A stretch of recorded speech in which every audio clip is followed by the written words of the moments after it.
Então eu quero pensar agora no meu último ponto sobre uma possível solução para essa tragédia que nós passamos. Pode ter solução. A igreja não pode morrer igual está nas nossas mãos. Não vamos deixar a igreja morrer. Não é a vontade de Deus que a igreja vive esse estágio. Isso aí é vontade nossa. Leonard Ravenhill escreveu 2 livros que eu conheço e leio bastante. Por que tarda o pleno avivamento? Ele conhece muito sobre avivamento. No primeiro ele responde várias coisas por que tarda. Aí ele lança um segundo livro e lança a pergunta: por que ainda tarda o pleno avivamento? E logo na introdução do livro ele responde: porque nós estamos satisfeitos sem ele. É a igreja de Sardes. Ela estava morta e não estava nem aí. O pastor da igreja não estava nem aí com a igreja morta. Jesus fala com ele: essa igreja tem nome de que vive. E a pior tragédia de que ele não enxergava que a igreja estava morta. E nós não podemos entrar por esse caminho. Nossas igrejas estão morrendo, estão mortas mesmo. Estão igual à igreja de Sardes, ou caminhando para lá, ou pior. E aí Jesus, ele mostra o caminho para mudar essa situação. E aí eu penso que em primeiro lugar a igreja deve despertar. Vejam vocês aí no versículo 2 a recomendação de Jesus: ser vigilante. O que é ser vigilante? Acorda, preste atenção. O termo grego aqui significa redobra a atenção. Atenção, é um alerta. É um alerta para a igreja acordar, despertar desse sono. Acorda. O apóstolo Paulo diz: desperta, tu que dormes, levanta-te dentre os mortos e Cristo te esclarecerá. Despertemos, irmãos, despertemos. A igreja não pode viver esse caminho para sempre. Nós podemos despertar dessa apatia espiritual, desses ritos mecânicos que não produz vida nenhum. Quando foi a última vez que você viu um pecador vir aos pés do altar chorando? Nunca que eu me lembre, desde que eu frequento esses púlpitos, desde que eu acompanho esses cultos, nunca vi. Quando foi que você viu um pecador vir na frente abandonando os seus pecados, confessando os seus pecados, dizendo: eu quero Deus, eu quero Deus, eu quero Deus? Lembra? Se teve algum aqui, é bem-aventurados que viram isso alguma vez, porque a igreja está morta, sem vida. E aí o primeiro caminho é despertar. Despertar. Embora a igreja de Sardes ela estivesse nesse estado, Jesus faz uma análise total da igreja. E ele diz para esse remanescente, inclusive para o anjo da igreja: desperta. Então o primeiro caminho é despertar. Assim como a nossa igreja, nós precisamos despertar, Diego. Despertar. Despertar. A coisa não é tão simples e tão bonita para nós fazermos festividade. Na verdade, não deveria estar comemorando nada. Nós deveríamos estar em casa chorando, lacrimejando pelo estado da igreja. Porque foi isso que Paulo fez: me ponho de joelhos todos os dias por vocês. Jesus fazia isso. Pedro, Satanás pediu tua alma, mas eu roguei ao Pai. Então era isso que nós deveríamos fazer. Pastores que estão por aí se divertindo em shopping center, cuidando, eles deveriam estar em casa chorando, orando pela igreja. Deveríamos fazer isso. Devemos fazer isso. Despertar. Em segundo lugar, eu penso que a solução que Jesus encaminha para que a igreja saia disso é o arrependimento. Arrepender-se e voltar ao santo evangelho. Voltar aos fundamentos primitivos. Olha o que ele diz no versículo 3: lembra-te do que tens recebido e ouvido, guarda-o e arrepende-te. Guarda o que é a palavra, guarda os fundamentos. A Bíblia nos ensina como é e como a igreja age e como ela deve ser. Então nós como igreja, nós não estamos sendo igreja dessa forma. Nós devemos olhar para esses fundamentos aqui, voltar para eles e com o coração quebrantado, se arrepender. Se arrepender, Senhor. Até aqui eu não tenho sido igreja, eu quero ser verdadeira igreja. Eu não quero ter nome de quem vive, mas vive morto. Precisamos nos arrepender.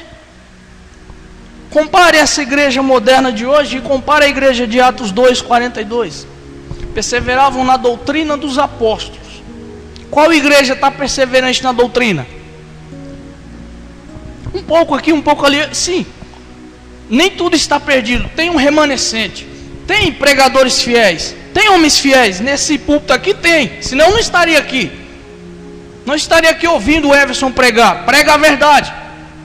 Aqui em Sardes também tinha o pastor. Jesus alerta eles. O pastor era um do remanescente fiel, mas ele faz uma análise da igreja inteira e ele diz: desperta. E começa por nós. Se é um remanescente, se eu e você somos desse remanescente, então é o momento de nós voltarmos a ser igreja. Voltar aos fundamentos. Quais são os fundamentos da igreja? Atos 2:42.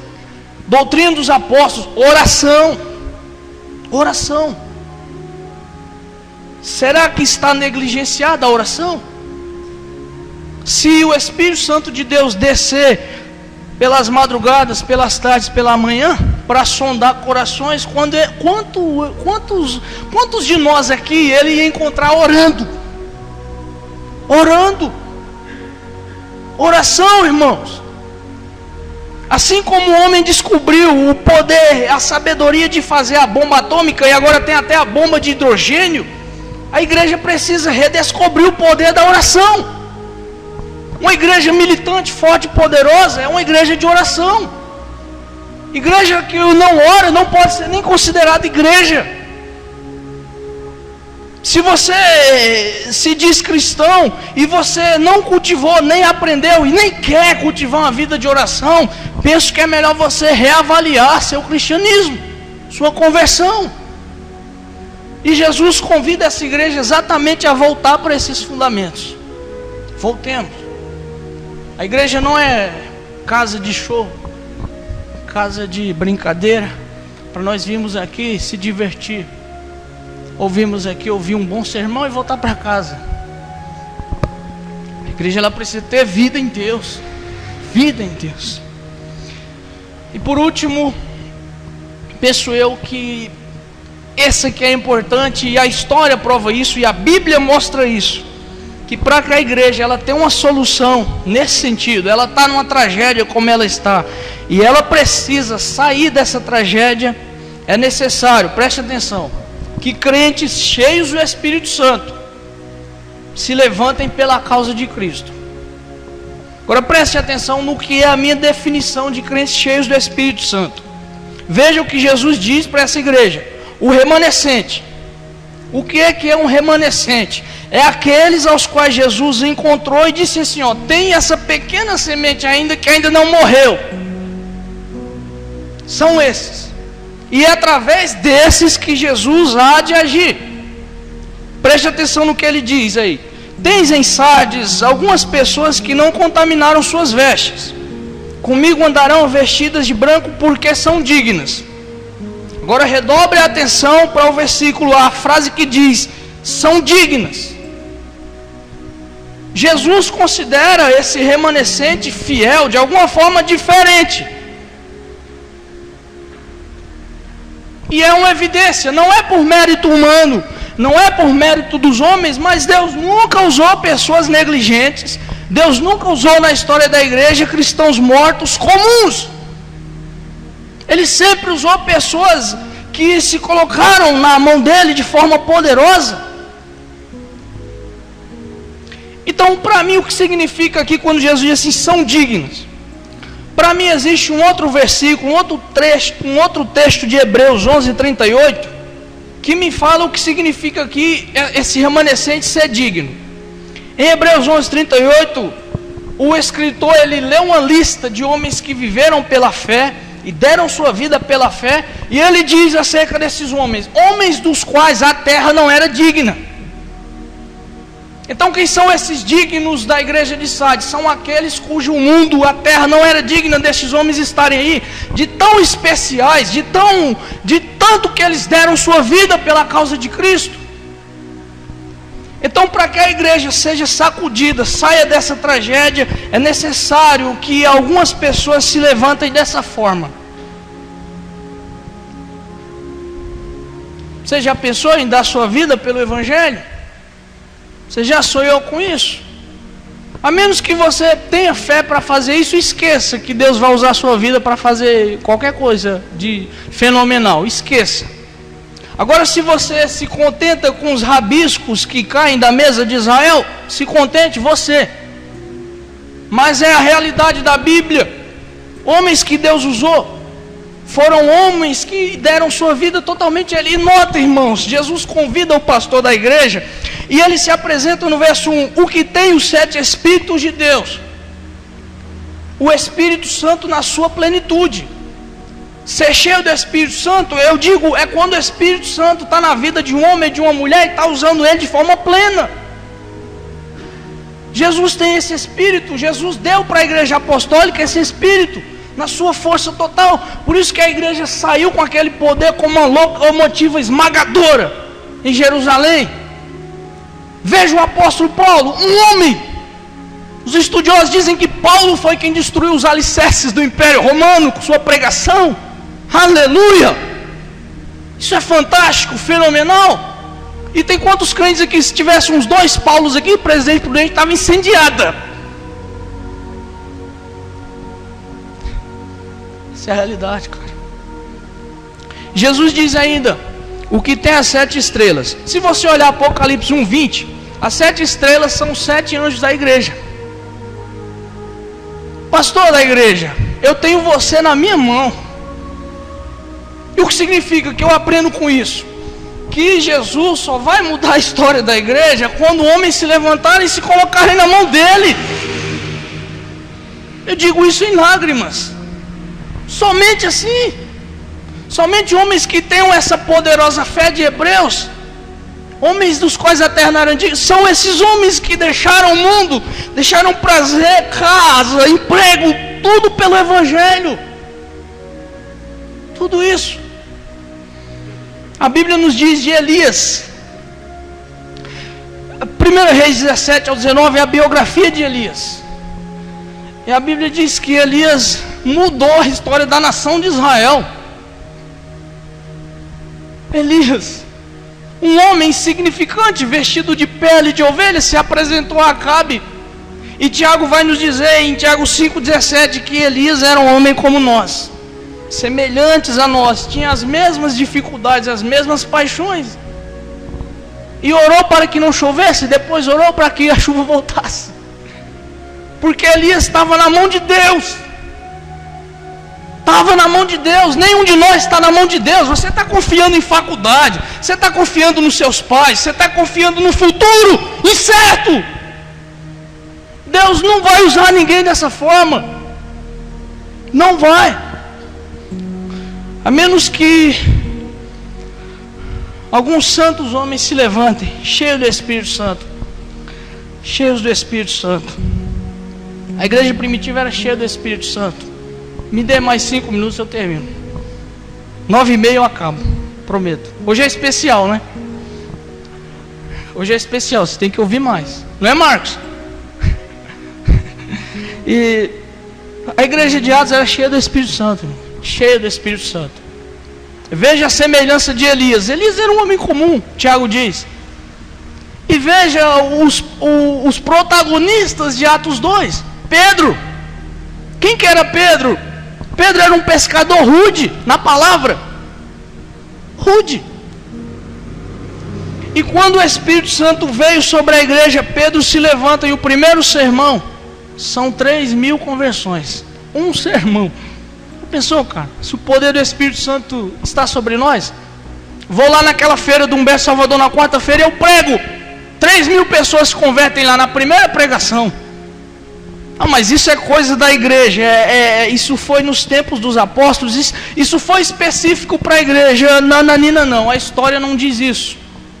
No século XVIII, vou falar para vocês, surgiram alguns pilares da igreja, estão na história até hoje, seu legado estão aí, biografias e biografias, leiam, se interessem por esses homens. E vocês vão ver que diferença, o que é uma igreja viva e cheia do Espírito Santo. Jonathan Edwards, John Wesley, George Whitefield, Howard Harris. John Wesley tinha 22 anos. 22 anos. Sua idade, 22 anos. John Wesley entrou no seminário, se converteu ao Evangelho, entendeu o que é o Evangelho pela fé, começou a orar. Começaram a orar. Londres, naqueles dias, a Inglaterra de John Wesley, a cada 6 casas, era um bordel de prostitutas. Os pregadores saíam dos púlpitos e iam beber cachaça. Saíam dos púlpitos e iam para o bordel na esquina. Era essa a vida da igreja. Está igualzinha a nossa. Quantos escândalos de adultério vocês não têm presenciado aí? Está igual. Esses cantores gospel, essa mídia, todos eles, cocaína, droga, tudo morto. A Inglaterra de John Wesley era da mesma forma. Um dia esses homens se reuniram para orar, George Whitefield, John Wesley, e o Espírito Santo veio sobre eles de forma poderosa. Jovens. Sabe quantas pessoas tinham ouvido John Wesley quando ele pregou o seu segundo sermão? 12.000 pessoas. 12.000 pessoas, sem som, sem músico, sem nada. A exposição simples do Evangelho. Porque eram homens que se colocaram na presença de Deus. O que John Wesley fazia? Estudava as Escrituras, orava e pregava. Era isso que ele fazia. A vida dele estava nas mãos de Deus. Eram homens fantásticos. David Brainerd, meu Deus, eu já li o diário de David Brainerd. Eu estou indo para a 3ª vez para ler o diário dele. Irmãos, 21 anos esse menino sai da sua casa, do conforto da sua casa, vai para a floresta. Você entende o que é isso? Ele ia pregar para os índios e o intérprete dele às vezes estava embriagado, cara. Isso é que é fé, isso é que é paixão pelas almas. A ponto desse menino pegar tuberculose aos 27 anos, deixa a sua noiva em casa, tão formosa era ela, e ele diz: já que eu vou morrer, o médico disse que eu vou morrer, Senhor, toma minha vida e me usa por esses perdidos. Nós precisamos ter isso. Leiam David Brainerd, leiam Robert Moore McKinney, conheçam jovens, esqueçam esses pregadores da televisão, leia a literatura de homens que realmente viveram para o Evangelho. Entendam o que é uma igreja poderosa. Lá na floresta, quando esse menino chegou, não tinha um cristão. Quando ele saiu, ele deixou uma floresta de índios avivados, cheios do Espírito Santo, a ponto de ele dizer: tem índios aqui que adquiriram mais conhecimento em 3 meses de pregação do que a maioria da igreja da minha cidade tem em 6 anos. Conhecimento cristão. Dwight Lyman Moody, no século XIX, Dwight Lyman Moody, ele se converteu a Cristo. Ele ia ser um comerciante bem sucedido. Alguns dizem que Moody ia ser o maior milionário de Chicago, de tão proeminente que ele era no comércio. E aí um dia Moody se converte, e um dia ele, com o coração aquecido, ele escuta um pregador simples dizer assim: esse país, esse mundo está para ver o que Deus faz através de um homem totalmente entregue em suas mãos. Aí Moody o Espírito Santo de Deus já estava aquecendo o coração dele, e ele diz: eu quero ser esse homem. Um dia ele estava pregando, as escolas dominicais de Moody cresciam. 3 senhoras metodistas vieram conversar com ele e disseram: Moody, nós estamos orando pelo Senhor.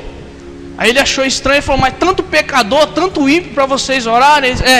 Vocês vêm orar por mim? Ele disse: não, estamos orando para que o Espírito Santo de Deus encha o Senhor e o Senhor mude a história da igreja. Ele ficou relutando com aquilo e ele foi para casa. O Espírito Santo de Deus começou a mexer na cabeça dele. Sabe o que Moody fazia? Moody andava nas ruas de Chicago igual um louco. O povo dizia: lá vai o louco Moody. E ele, desesperado, ele dizia: Senhor, me enche do seu Espírito Santo, me enche do seu Espírito Santo. E um dia ele estava indo na rua conversando com Deus. O Espírito Santo de Deus veio nele na rua, irmãos, na rua. Ele correu para a casa de um amigo, ele disse assim: mude o que você precisa. Ele disse: eu quero um quarto para mim me trancar. E ele se trancou de manhã e saiu de lá à noite. E ele disse: era tão poderosa, irmão, a unção de Deus, que eu pedi que o Espírito Santo parasse, que senão eu iria morrer. E quando o Moody pregava, as pessoas se convertiam. Por que nós pregamos hoje e não acontece nada? Muito simples, muito óbvio. O Espírito Santo de Deus não está operando. Esqueça. Começo de mim. Eu tenho orado, eu tenho clamado a Deus. Me visita, Senhor. Visita alguém nesses dias. Evan Roberts, 1904, País de Gales sofreu um poderoso avivamento. País de Gales era dominado pelo futebol, pela prostituição, tudo isso. Esse menino estava num seminário na cidade vizinha. 22 anos esse menino tinha. Olha como era jovem. Por isso que eu disse que é bom que jovens estejam aqui. E ele sentiu um desejo forte de orar. E ele chegou para o pastor do seminário e disse: pastor, eu quero voltar para a minha cidade e começar uma reunião de oração na minha igreja com a mocidade. Mas eu estou em dúvida, será que é o diabo? Aí o pastor disse: meu filho, se é para orar, volta para casa e ora. Pode deixar aqui. O diabo não vai pedir para ninguém orar. Pode esquecer, é Deus. Volta. Chegou na reunião, na igreja dele, começou a reunião. Ele e 2 ou 3 jovens começaram a orar. Na segunda reunião a igreja lotou, a igreja orando. Reunião das 7, já ia para as 12, meia-noite, 1h, o povo orando. Era uma sede terrível. Só poderia ser uma coisa de Deus aquilo lá. Hoje fazemos uma reunião de meia hora, o povo já levanta, cansado. O povo orava 5 horas, a igreja inteira. Que poder, era Deus aquilo. Quando foi no sábado e no domingo, o comércio da cidade parou. Porque as pessoas iam para os bares, os caras começavam a beber assim, ó, nos bares. E Deus mexeu com a cidade, com o país inteiro. Os caras abandonavam, não conseguiam. Presos, tem um dado muito curioso sobre o País de Gales. Dizem que até as mulas pararam de trabalhar. Era uma cidade onde as minas de carvão eram muito utilizadas. E aquelas mulas que costumavam apanhar dos carrascos para carregar o carvão, elas não trabalhavam mais. Por quê? Porque os caras se converteram, tinham dó até de bater nas mulas. De tão poderoso foi o avivamento. Mas não se engane, não foi através de crentes sem compromisso, descompromissados. Agora, se vocês quiserem e preferirem, como eu disse, ficar com essas pequenas coisas, a escolha é de vocês. Vocês podem, Deus pode levantar homens aqui, novos Elias, novos David Burns, novos John Wesley. Deus pode, mas não é da forma que eu e você estamos vivendo. Só aquele que der totalmente a sua vida para Deus, que deixar tudo, prazer, deleites dessa terra, tudo, abandone seus projetos, viva os projetos de Deus. Somente esses. Amém, irmãos? Entenderam? Os irmãos que vão cantar podem vir. E eu quero dizer para vocês,